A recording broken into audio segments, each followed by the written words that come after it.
Capítulo 5. O campo de estudo sobre branquitude. Há vários estudiosos que destacam 3 ondas para delimitar o contexto de estudo sobre branquitude. Intelectuais negros no século XIX e da primeira metade do século XX descreveram e questionaram as estruturas da supremacia branca nos Estados Unidos, constituindo a primeira onda. Assim é que a fundação histórica dos estudos sobre branquitude é reconhecida a partir das obras de Du Bois. Ele destaca que preconceito racial, racismo institucional e supremacia branca formavam a base da sociedade dos Estados Unidos. No famoso Black Reconstruction in America, a reconstrução negra na América, o autor afirma de maneira contundente que a supremacia branca solapou não só a união da classe trabalhadora, mas a própria visão de muitos trabalhadores brancos. Constatou ainda que a identificação da classe trabalhadora branca se deu com a elite patronal branca e não com a classe trabalhadora negra, já que os trabalhadores brancos podiam se apoiar em identidades de não escravos e não negros. Du Bois defende que os prazeres da branquitude funcionaram como um salário público e psicológico para a classe trabalhadora branca. Diz ele que, apesar da baixa remuneração monetária, eles, os trabalhadores brancos, recebiam consideração pública por serem brancos, tinham livre acesso às funções públicas e aos parques públicos. Os policiais eram extraídos de suas fileiras e os tribunais tratavam-nos com brandura. Numa segunda onda, um grande número de estudiosos, muitos deles negros e negras dos Estados Unidos, continuou a linha de Du Bois de desafiar e visibilizar a supremacia branca e o racismo institucional. Por exemplo, E. Franklin Fraser, St. Clair Drake, Horace Keaton, James Baldwin e Ralph Ellison. Escritoras como Toni Morrison ajudaram os estudos a migrarem do foco individual para análises de prática de discurso que tornavam a branquitude invisível. Nessa segunda fase, pesquisadores analisaram como as instituições legais definem quem é branco e assim distribuem acesso a material e a avanços ligados à branquitude, caracterizada como uma propriedade, um bem.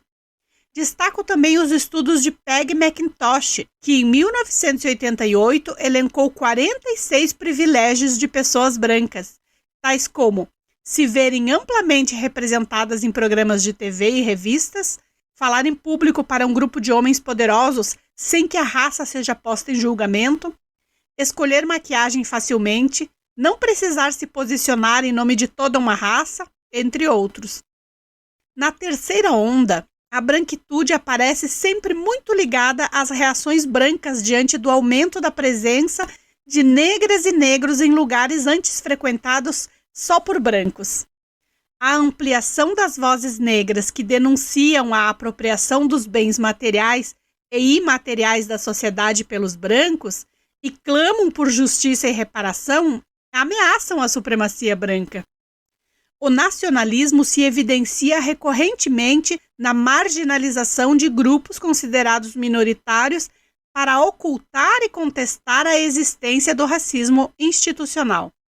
A vitimização da branquitude e as diferentes manifestações dos grupos brancos que se sentem ameaçados e perdendo o que entendem ser seus direitos se revela nesse período. Um dos textos que chamou bastante minha atenção quando comecei a avançar nos estudos sobre branquitude foi o de Henri Giraud, que defende que a expansão dos direitos das chamadas minorias na década de 1980, nos Estados Unidos, gerou forte reação e medo de perder privilégios nos brancos da classe média. O receio e o sentimento de ameaça da população branca foi capitalizado pelo Partido Republicano, que passou a atacar agressivamente as políticas de ação afirmativa, propondo a redução de gastos sociais e a destruição do estado de bem-estar, contrapondo-se à luta pela democracia multicultural com o discurso de individualismo e de defesa aos valores tradicionais. Isso ocorreu há 40 anos em outro país, mas parece estar acontecendo também no Brasil de hoje. A narrativa da branquitude se apresentava marcada por ressentimento e amargura e ocultava as profundas desigualdades raciais na sociedade. E alguns profissionais da mídia diziam querer viver em um lugar onde brancos não tivessem que se sentir mal por serem brancos. Por um lado, os negros eram representados como povos estrangeiros, menos civilizados, essencialmente inferiores por herança genética. Por outro, os homens brancos se definiram como vítimas de um preconceito racial às avessas. No mesmo período, começou-se a produzir estudos em que a branquitude surgia como um lugar de privilégio, de poder, construído historicamente. David Heidegger e muitos outros estudiosos afirmam, então, que a branquitude é sinônimo de opressão e dominação e que não é identidade racial. Citei em textos anteriores matérias de revista destacadas por Giraud, versando sobre como homens brancos tinham sua identidade saqueada por mulheres rancorosas, comunistas, empregadores que utilizavam ação afirmativa, japoneses, fundamentalistas islâmicos. E que se esses homens brancos estavam perdendo, bem como seu futuro estava comprometido.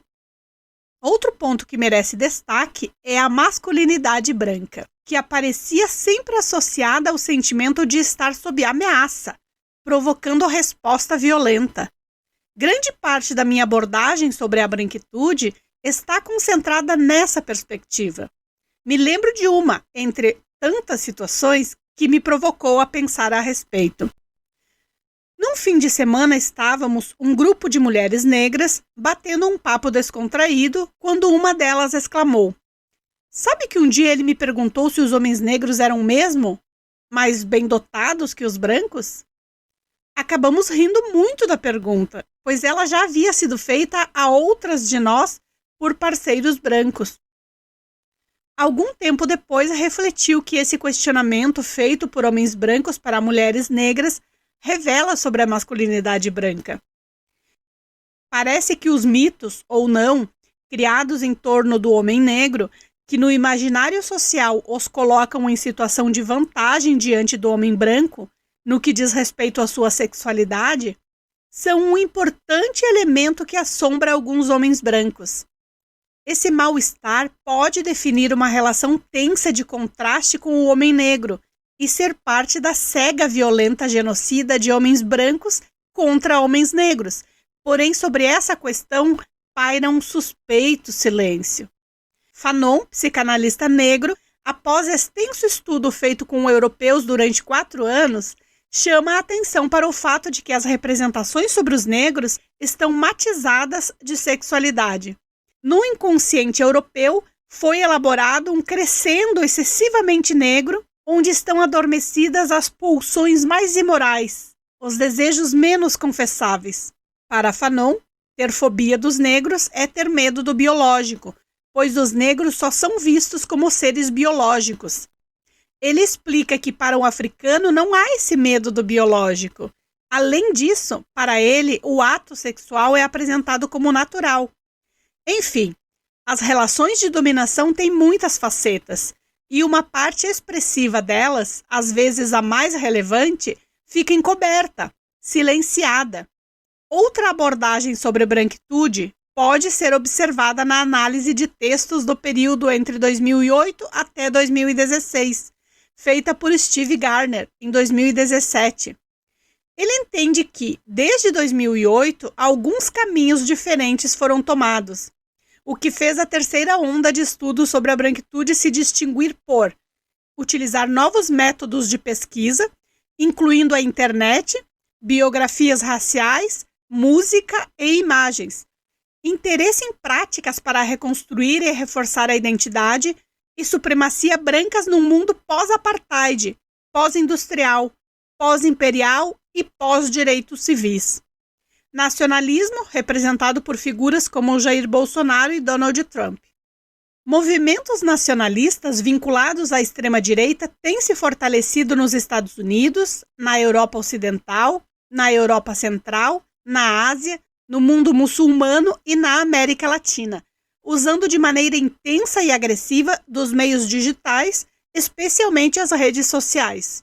Símbolos associados aos skinheads e aos neonazistas, e, portanto, à supremacia branca, passaram a ser muito utilizados pelos representantes da extrema-direita como símbolo do nacionalismo.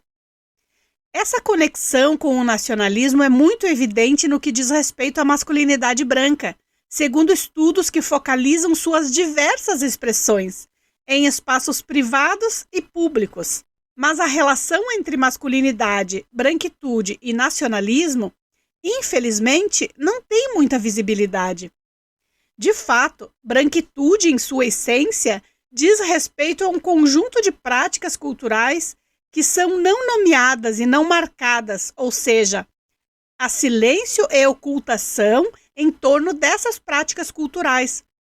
Ruth Frankenberg chama a atenção para a branquitude como um posicionamento de vantagens estruturais, de privilégios raciais. É um ponto de vista, um lugar a partir do qual as pessoas brancas olham a si mesmas, aos outros e à sociedade.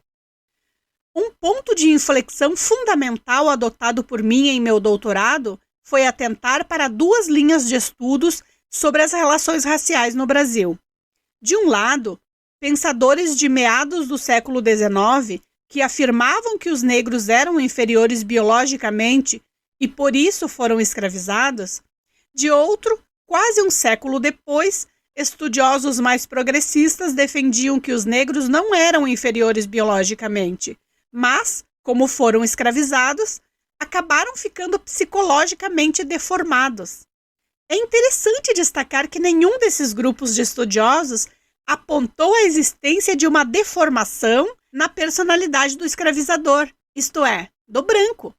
Florestan Fernandes, frequentemente citado como um intelectual branco respeitado pelo movimento negro, por suas posições de combate às desigualdades raciais, só conseguiu ver as deformações que a escravidão provocou na personalidade de negros. O importante livro intitulado A Integração do Negro na Sociedade de Classes diz que a escravidão deformou o seu agente de trabalho, impedindo que o negro e o mulato tivessem plenas possibilidades de colher os frutos da universalização do trabalho livre. Existia a alternativa de substituí-lo, pois os imigrantes eram numerosos e tidos como poderosos e inteligentes trabalhadores. Entenda-se que nada disso nascia ou ocorria sob o propósito, declarado ou oculto, de prejudicar o negro. Ou seja, aqui há uma isenção dos brancos quanto à deformação da personalidade por conta da escravidão. Se Florestan Fernandes, tão consciente do racismo no Brasil, não conseguiu enxergar o impacto da escravidão no seu próprio grupo branco, era preciso compreender a cegueira conveniente e o silêncio cúmplice da branquitude. Nesse sentido, estudos como o de Matthew Hugg são interessantes, pois destacam conceitos ligados ao posicionamento dos brancos diante da branquitude, que ele tratou como o privilégio branco e a prerrogativa branca. Privilégio branco é entendido como um estado passivo, uma estrutura de facilidades que os brancos têm, queiram eles ou não. Ou seja, a herança está presente na vida de todos os brancos, sejam eles pobres ou antirracistas. Há um lugar simbólico e concreto de privilégio construído socialmente para o grupo branco. Por sua vez, o conceito de prerrogativa branca diz respeito a uma posição ativa, na qual brancos buscam, exercitam e aproveitam a dominação racial e os privilégios da branquitude. Ambos os conceitos dialogam com o que o pesquisador Lourenço Cardoso definiu como branquitude acrítica, aquela expressa por supremacistas brancos, isto é, a identidade branca, individual ou coletiva, que corrobora a superioridade branca. No começo dos estudos, Lourenço salienta que a branquitude acrítica se explicitava no ambiente virtual, nos contornos da internet.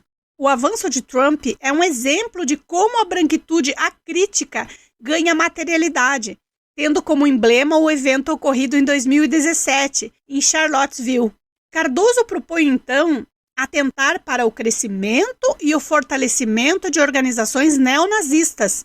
Pode-se citar aí a Ku Klux Klan, grupo que representa significativo exemplo do fortalecimento da branquitude acrítica. Já a branquitude crítica, segundo ele, diz a respeito ao indivíduo ou grupo branco que condena publicamente o racismo e, em princípio, estaria disposto a abrir mão de seus privilégios, combatendo o racismo estrutural que o sustenta. A branquitude crítica, que se evidencia na maior parte das pessoas brancas brasileiras, é aquela que desaprova publicamente o racismo, embora no âmbito privado não necessariamente não seja racista. Esse é um ponto importante a ser debatido para entender e distinguir quando e como um discurso contra o racismo pode se transformar verdadeiramente numa prática antirracista. Lia Weiner Schumann, que se define como mulher, branca, paulista, de classe média, descendente de imigrantes judeus, oferece em sua tese de doutorado uma grande contribuição para a ampliação e o entendimento do tema da branquitude, na perspectiva da psicologia social. Ela aborda os meandros das relações raciais com base em relatos de pessoas brancas na cidade de São Paulo, atravessados por diferentes marcadores, como classe social, gênero, profissão, idade, entre outros. Lia discute a invisibilidade branca, que aparece entrelaçada à maneira como esse grupo racial enxerga a si. O estudo enfoca como as pessoas brancas se percebem como universais, o padrão, ou seja, pessoas brancas se vendo como referência de humanidade. Ao abrir diálogo com a psicologia de Vygotsky e com os estudos da antropóloga Francie Windense Twin, Lia oferece caminhos para a desconstrução do racismo. Ainda na trilha de buscar compreender a branquitude e a masculinidade no contexto brasileiro, uma pesquisa com homens brancos de classe média alta do Rio de Janeiro, com idade entre 43 e 60 anos, mostra que os entrevistados recordaram a figura da babá como uma pessoa afetivamente importante, com a qual viveram uma dimensão de intimidade e de carinho dentro do espaço privado da casa, representando parte do status de classe, segundo a estudiosa Valéria Korosaks. Ela lembra que nas sociedades marcadas pela colonização europeia e pelo racismo, a condição de branco implica o acesso a uma série de vantagens sociais, econômicas e de status. Porém, nem todas as pessoas definidas como brancas tiram proveito da branquitude do mesmo modo, pois ela varia segundo gênero, sexualidade, classe, religião, idade, nacionalidade, que precisam ser levadas em conta na análise etnográfica. Edith Pisa, outra pesquisadora branca que abordou a branquitude, destaca que a igualdade social é experimentada apenas entre iguais, de mesma classe e raça. Por essa razão, o discurso da igualdade na diferença não contém a lógica que pode ser constatada no cotidiano e pode ser vista como uma tentativa de relativizar o poder branco, o que nem sempre interessa. Ser branco é viver sem se notar racialmente, numa estranha neutralidade. É o outro que é de cor. Assim, ela destaca que a branquitude pode gerar uma lacuna afetiva e moral. Pisa fala sobre a questão da racialidade e da pobreza, salientando que suas entrevistadas brancas colocavam as colegas negras no lugar da pobreza, mesmo quando a situação econômica de ambas era similar.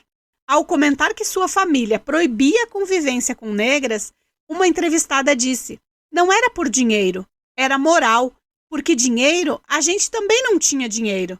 A pobreza branca é diferente, ou não faz parte da pobreza negra." Por fim, a autora destaca ainda uma grande lacuna no discurso dos brancos referentes à comunidade negra.